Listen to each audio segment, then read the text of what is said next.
Donald Trump क्या कह रहे हैं, आपका झगड़ा हो गया है मोदी साहब चाइना के साथ, तो मैं दरमियान में मीडिएट कराऊं? ओ भाई, इंडिया आपका इत्तेहादी है, इंडिया तो आपका इत्तेहादी था आखिरी इतलात आने तक। आप कह रहे हैं कि मैं चाइना के और तुम्हारे झगड़े के दरमियान मीडिएट कराऊं? यानी जैसे वो कश्मीर मीडिएट कराने की बात की थी ना, तो पता चला कि मीडिएट कराने आए, इस दफा जो था वो चाइना ले गया उठा के, क्योंकि वो अभी तक अपना दोस्त कहते हैं शी जिनपिंग को, ट्रंप जो है। अब मामला ये है कि वो कहते हैं, मतलब वो एक मोटी अजीब सा आदमी है ना ट्रंप भी, वो मतलब उसने ट्वीट करके तो इंडिया को और परेशानी में डाल दिया कि भाई आप तो इत्तेहादी थे, आपको तो मदद करनी थी उस मरहले पे आके, आप कह रहे हैं कि मैं बीच में मीडिएट करूं। और इंडिया की कभी पॉलिसी नहीं रही। इंडिया तो ये कश्मीर के ऊपर भी, मकबूजा कश्मीर में भी परेशान हो गया था कि थर्ड पार्टी क्यों आ गई है। अब मीडिएट करवाने के लिए चाइना के साथ वो अमेरिका जिसकी पूरी इंडो पैसिफिक स्ट्रेटेजी नाकाम हो गई है मुकम्मल तौर पे, लेकिन ऑस्ट्रेलिया, वियतनाम निकल गया हाथ से। कल भी मैंने जिक्र किया था। अच्छा, नेपाल के अंदर जो है इंडिया ने खुद, अमेरिका नहीं, इंडिया ने खुद कोशिश की है वहाँ पे कि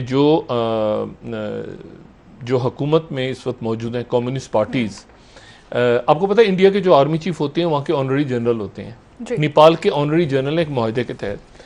तो नेपाल में चूँकि चीन नवाज हुकूमत है, इसलिए इस बात के मुकम्मल इम्कानात हैं कि वहाँ पर आने वाले दिनों में हुकूमत गिरा दी जाए, इंडिया वहाँ पर हुकूमत गिरा दे नेपाल की। ये भी हो सकता है और ये भी हो सकता है कि नेपाल के अंदर मार्शल लॉ लग जाए आने वाले दिनों में। नेपाल के अंदर सियासी तौर पे इंडिया के लिए बहुत तकलीफ दे पाता है कि नेपाल ने उनको आंख दिखाई है। दूसरी बात यह है कि इकोनॉमिस्ट का ज़रा टाइटल हम हमेशा डिस्कस करते हैं, हफ्ते के हफ्ते डिस्कस करते हैं, ये इकोनॉमिस्ट का टाइटल दिखाइएगा ज़रा आने वाले हफ्ते का, how far will China go, China कितना दूर जाएगा, कहाँ तक जाएगा। एक ड्रैगन की तस्वीर लगी हुई है और ताइवान की तरफ हड़प कर रहा है, फिर हांगकांग की तरफ हड़प कर रहा है। दो तो चले गए ना उसके मुंह के अंदर। ये देखें ना, ड्रैगन को देखें, आने वाले हफ्ते का आप अगर मुलाहिजा फरमाएं तो मुंह खुला हुआ है ड्रैगन का, और ड्रैगन जो है ये ज़ाहिर है चाइना का एक निशान है उनका, और उसमें हांगकांग भी गया और ताइवान थोड़ा सा दूर है, लेकिन हांगकांग तो गया। अब हांगकांग के अंदर आपको पता है ना मुजाहरे हो रहे हैं, और चाइना की जो पार्लियामेंट है, चाइना के अंदर एक पार्लियामेंट भी एग्जिस्ट करती है जिसको एक तो कम्युनिस्ट पार्टी है ना, उनकी पार्लियामेंट है। ताइवान जो है वो 100 साल की लीज पे बरतानिया ने ले लिया था, हर एक को पता है, और वो 100 साल के बाद वापस चला गया 97 के अंदर, 97-98 में वो चला गया चाइना के पास। अब वहां मुजाहरे हो रहे थे, वहां पर ये कानून नाफिज हो गया है कि जो हांगकांग में मुजाहरा करेगा चीन के खिलाफ, वो कौमी सलामती और गद्दारी का मुर्तकिब होगा और उसको जेल में डाल के 3 साल के लिए या पता नहीं कितने सालों की सजा उसको सुनाई जाएगी। वो मुजाहिरीन जो, और इसीलिए ये मुजाहरे जो हो रहे हैं ना, ये काफी महीनों से हो रहे थे। आज पिछले 24 घंटों में वो बिल पहले जो कानून नाफिज हुआ था उसको पार्लियामेंट ने मंजूर कर लिया। तो हांगकांग जो है, अब अमेरिका, ये चाइना कह चुका है कि ये सीआईए की, ये कोविड आने से पहले हम इस प्रोग्राम में डिस्कस कर चुके हैं कि ये चाइना ने कहा था कि ये हंगामे सीआईए करवा रही है। ठीक है, अब चाइना, अब वो अमेरिका दूर बैठा है, फंस गए कोविड में, दुनिया फंसी हुई कोविड में। चाइना ने इस मौके पे ये कानून चाइना लेकर आ गया कि जो हमारे खिलाफ मुजाहरे कर रहे थे उनके ऊपर वो गद्दारी के मुर्तकिब होंगे। ठीक है, और अमेरिका दूर से देख रहा है बैठ के, वो अपने हांगकांग की जो प्रॉक्सी थी या जो भी उनका हांगकांग का था उसकी मदद नहीं कर सकते। और एक बात और मैं सिर्फ कहूं, हांगकांग चूंकि चीन का हिस्सा बन चुका है, इसलिए अगर हांगकांग की मदद करना भी चाहेंगे तो वो फिर पूरे चीन के साथ जो ट्रेड वॉर शुरू की है उसको बंद करना पड़ेगा, क्योंकि हांगकांग चीन का हिस्सा बन चुका है 100 साल की लीज के बाद। असर ये होने जा रहा है कि इस वक्त जब हम बात कर रहे हैं तो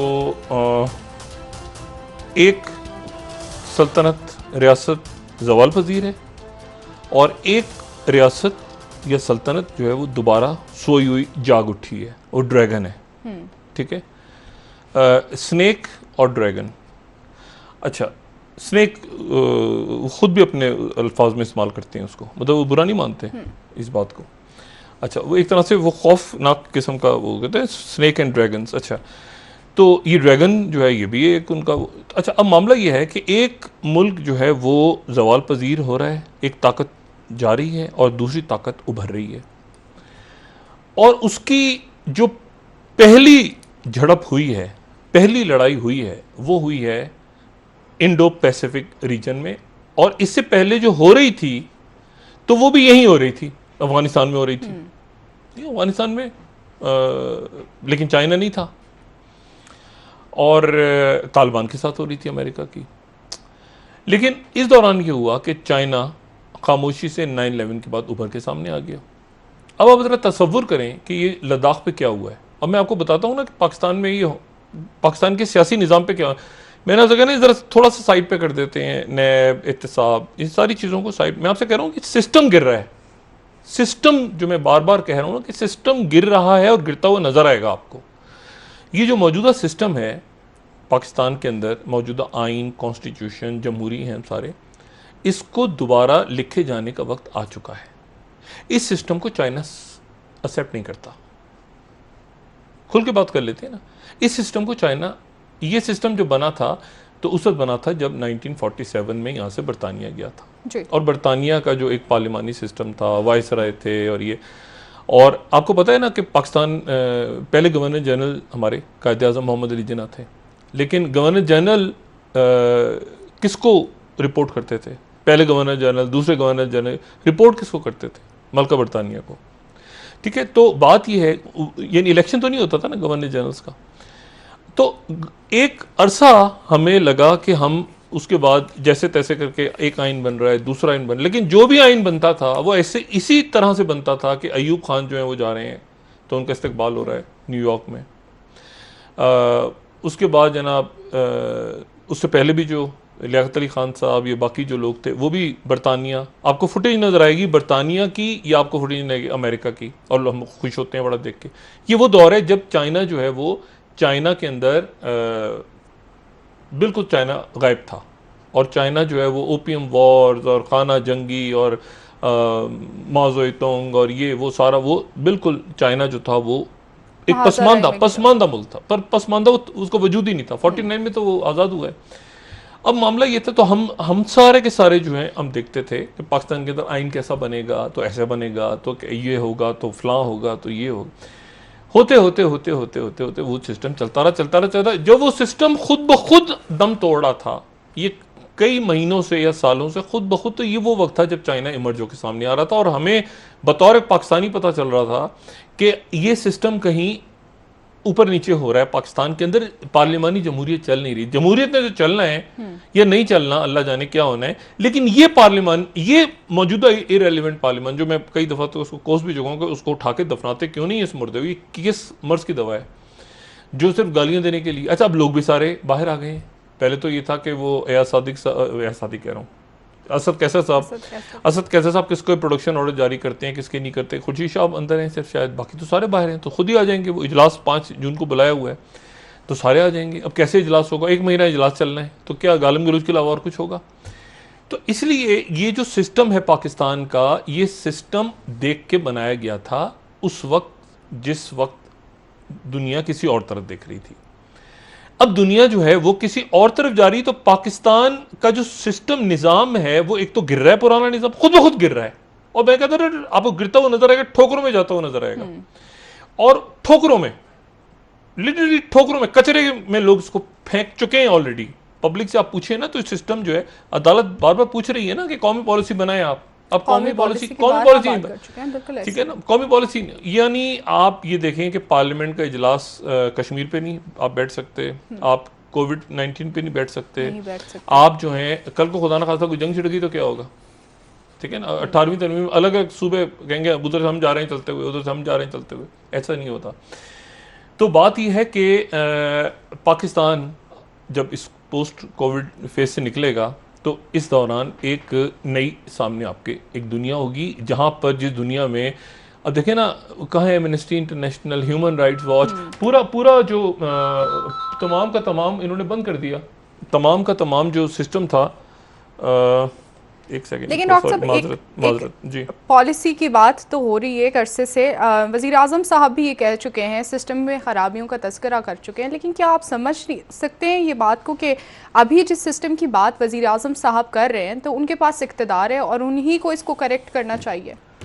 माजरत चाहता हूँ, जावेद मियाँदाद साहब की कॉल आ रही थी शो के बीच में। जावेद भाई आपको मैं कॉल करता हूँ, ज़रा ब्रेक हो जाए फिर मैं कॉल करता हूँ और आपसे बात करता हूँ। जावेद मियाँदाद साहब, अच्छा जी, मेरे ख्याल से प्रोग्राम देख रहे हैं, कुछ बात करना चाह रहे होंगे। अच्छा, मैं सिर्फ आपसे ये कह रहा हूँ कि ये ठोकरों में जाता हुआ आपको नज़र आएगा सारा का सारा, और उसमें एक दो ब्लॉक्स नहीं बनने जा रहे। और मैं आपको एक बात बताऊँ, पाकिस्तान जैसे आपको नज़र आता है ना, ये बरतानिया जब यहाँ से गया तो बरतानिया बहुत सारे मसाइल छोड़ गया, ठीक है ना।